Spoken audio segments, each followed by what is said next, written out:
Hi, welcome back everybody. So this is episode 4 part 3. Selamat datang kembali semuanya. Ini episode 4 bagian ketiga. Mudah-mudahan ini bagian terakhir sebelum kita masuk ke review. Mari kita mulai.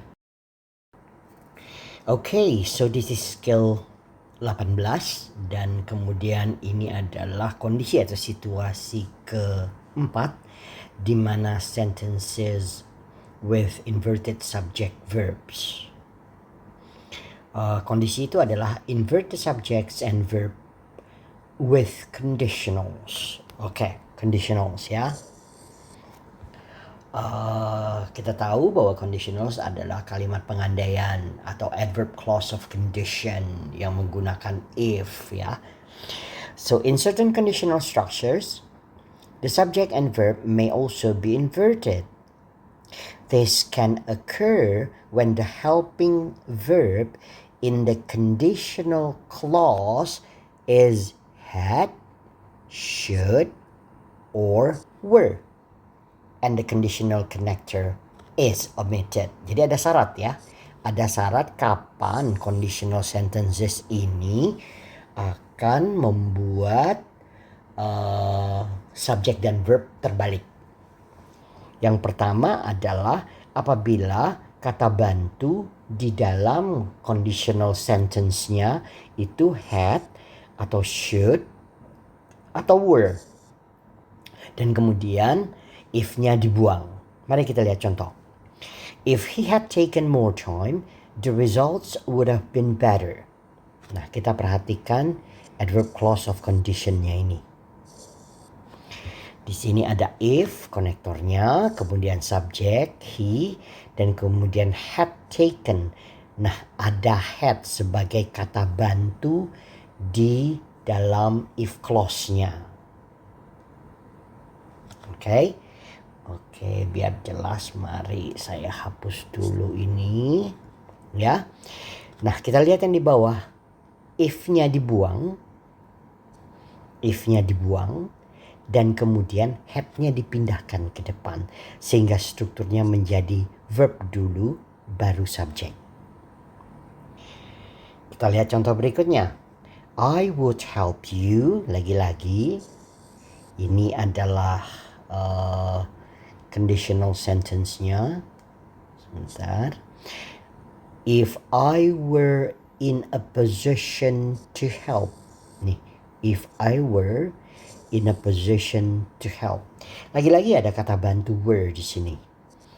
Ini membuat if boleh dibuang, dan kalau if dibuang maka dia akan menjadi seperti ini. Nih, were I in a position to help, di mana verb terlebih dahulu kemudian I sebagai subjek. Sophisticated, struktur ini sophisticated tetapi productive. Kalau Anda mendengarkan native speakers of English berbicara, mereka akan secara otomatis mengatakan were I seperti itu, were I in a position to help gitu. Atau sering mereka menggunakan ekspresi di mana mereka mulai dari were yang sebenarnya merupakan if clause yang if-nya dibuang. Contoh berikutnya lagi dengan should ini. Konektornya adalah if, subjeknya adalah you, dan kemudian kata bantunya adalah should. Lagi-lagi, ketika if-nya dibuang, should-nya bisa kita tarik ke depan sehingga verb dulu, baru subjek. If you should arrive before 6 menjadi should you arrive before 6. Oke, sekarang mari kita lihat di contoh dalam bentuk multiple choice ini ya. The report would have been accepted blank in checking its accuracy. Yang membuat kita harus curiga bahwa ini adalah kalimat conditional adalah struktur ini sebenarnya. Would have been accepted. Karena di struktur conditional ya kita tahulah di kalimat utamanya kita akan menggunakan will kalau seandainya itu conditional tipe 1. Kemudian kalau tipe 2 kita akan menggunakan would. Dan kemudian kalau tipe 3 kita akan menggunakan would have. Seperti di contoh ini ya. Ini tipe 1, ini tipe 2, ini tipe 3. Mungkin kalau seandainya perlu, kalau menurut Anda perlu mereview conditional sentences, sebaiknya memang Anda lihat kembali semuanya. Baik, nah dari sini kita bisa curiga bahwa kalimat ini adalah sebenarnya if clause. Ya, jadi harusnya ada if, dan kemudian ada subject, dan kemudian ada verb. Nah sekarang permasalahannya di pilihan itu tidak ada if, subject, dan verb.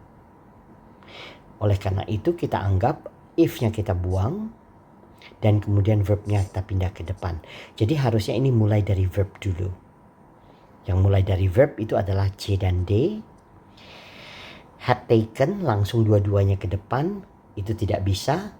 Oleh karena itu yang jawaban yang benar adalah D, di mana hanya had-nya saja ditaruh ke depan. Kemudian more care, ini adalah verb-nya. Kemudian more care ini adalah subjeknya. Dan kemudian been taken adalah bagian dari verb-nya yang lain. Jadi seperti itu. Perlu latihan yang cukup banyak untuk kemudian membuat kita menjadi aware bahwa ini ada struktur inverted subject verb of conditional di mana if-nya dibuang. Karena kalau kita tidak cukup familiar, tidak cukup melihat banyak contoh, ada kemungkinan kita tidak akan curiga bahwa ini sebenarnya adalah conditional yang if-nya dibuang dan kemudian subject dan verb-nya di-invert, begitu ya. Oke, lagi-lagi skill nomor 8 ini berbicara tentang struktur yang sangat spesifik, yaitu conditionals. Tetapi kata bantu yang dipakai hanya 3 ini saja. Kalau tidak 3 ini, tidak bisa membuang if, tidak bisa membalik SV menjadi VS. Oke, saya kira cukup untuk pengantarnya. Mari kita lanjutkan ke latihannya sekarang. Mari kita lihat latihannya. Kita baca dulu instruksi. Each of the following sentences contained a conditional with a stated or implied if. Istilahnya ada yang menggunakan if atau ada yang if-nya dibuang, begitu ya. Circle the conditionals or put an asterisk where if has been omitted. Kita diminta untuk melingkari conditionalnya atau memberikan tanda bintang atau asterisk kalau if-nya telah dibuang. Look at the clauses that follow and underline the subjects once and the verbs twice. Then indicate if the sentences are correct C or incorrect I. Sisanya sama saja. Kita harus lihat strukturnya sesudah itu seperti apa. Seperti contoh nomor 1. Di sini ada asterisk, berarti ini if-nya mungkin if-nya sudah dihilangkan. Begitu? Jadi struktur asli kalimat ini sebenarnya if our neighbor were a bit more friendly. Gitu ya. If our neighbors were a bit more friendly. Nah, karena dia menggunakan were sebagai kata bantu di dalam if clause-nya, ini membuat if-nya boleh dibuang. Tetapi kalau if-nya boleh dibuang, konsekuensinya adalah verb-nya harus ditarik ke depan. Makanya menjadi were our neighbors a bit more friendly. Dan kalimat ini benar. Sementara nomor 2, there are plenty of blankets in the closet. If should you, berarti ini if-nya dipakai. Jadi ini conditionalnya. Kalau if-nya dipakai, otomatis ya harusnya subject verb.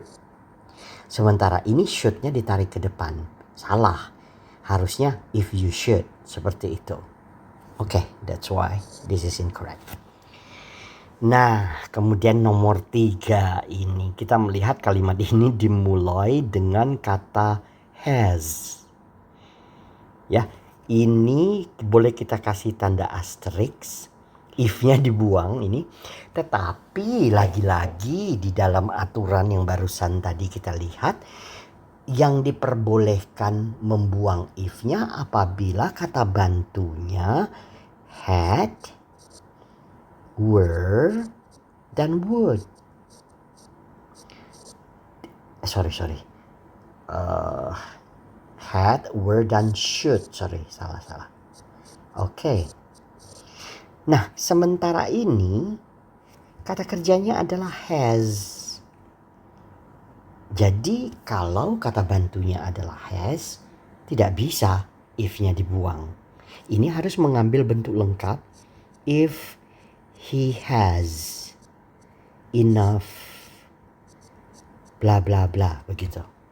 If he has enough vacation days left this year. Kalimatnya harus struktur normal, di mana subjek terlebih dahulu baru verb. Oke, makanya ini juga incorrect. Nah, sementara nomor 4 kita melihat ada had di depan. Nah, ini aslinya adalah if we had been informed of the decision. Gitu. Nah, if-nya dibuang, oleh karena itu had-nya pindah ke depan. Had we been. Kalimat ini benar. Nomor 5, I would like to know. Ini ada could. Tiba-tiba ada could. Dan kemudian ini menunjukkan bahwa ini ada if yang dibuang. Tetapi lagi-lagi hanya 3 kata bantu ini yang memperbolehkan membuang if dan kemudian membalikkan subjek dan verb. Kalau could tidak boleh. Jadi ini aslinya harus if you could help me pack these boxes. Struktur ini tidak diperbolehkan karena menggunakan kata bantu could, bukan should atau had atau were.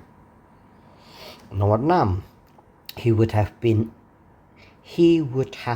in big trouble. Nah, ini ada had lagi dimulai. Had boleh ya. Tapi sekarang masalahnya adalah yang ditarik ke depan dengan not-nya, had not. Itu tidak boleh. Oke, kita lihat dulu aslinya. If he had not remembered.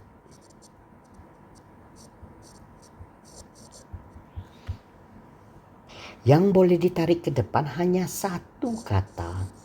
Oleh karena itu harusnya had he not. Jadi not-nya itu harus muncul sesudah subjek. Kalau had not ditarik dua-duanya ke depan, itu menyalahi aturan. Oleh karena itu kalimat ini juga incorrect. Baik, agak sedikit saya harus mengatakan a little bit too specific. But then, trust me, this is a very productive construction in English atau structure in English.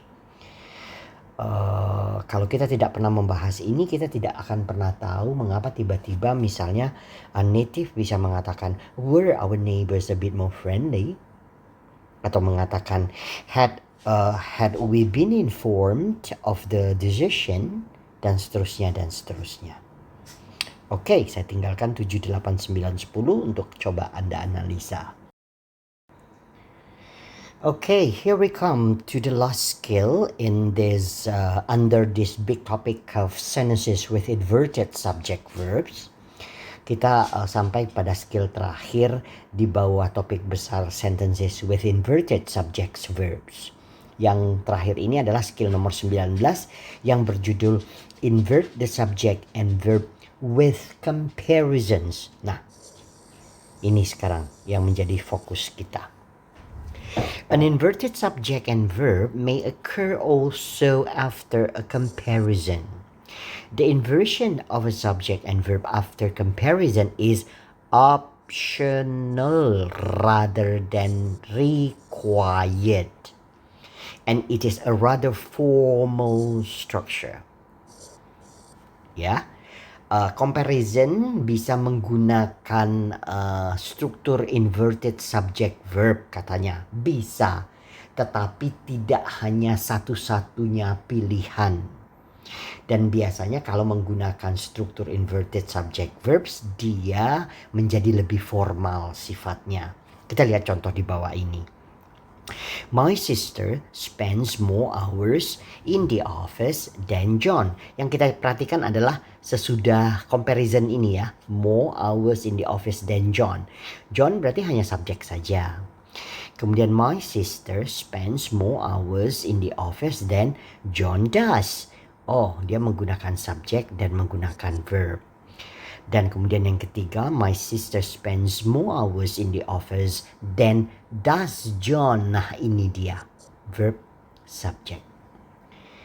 Lagi-lagi, tadi dikatakan di atas, struktur sehabis comparison boleh verb subject, tetapi bukan satu-satunya pilihan.